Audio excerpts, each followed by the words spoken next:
sıravi və kiçik rəis heyəti vəzifələrində xidmətə qəbul olan qədər müsabiqə edilir.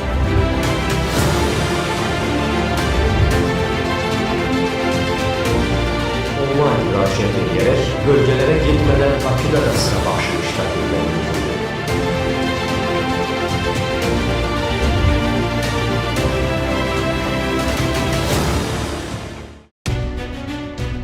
Daxili İşlər Naziri General-Polkovnik Vilayət Eyvazov iyunun 12-sində Respublikanın şəhər, rayon polis orqanlarında sıravi və kiçik rəis heyəti vəzifələrində xidmət etmək arzusunda olan gənclərin növbəti sıra baxışını keçirib.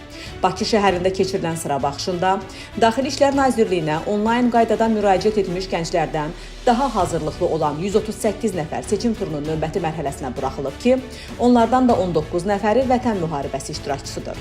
Gənclər qarşısında çıxış edən Nazir Vilayət Eyvazov seçim turunun digər mərhələlərindən də uğurla keçərək daxili işlər orqanlarında xidmətə qəbul ediləcək gənclərə gələcək fəaliyyətlərində uğurlar arzulayıb, tapşırıq və tövsiyələrini verib.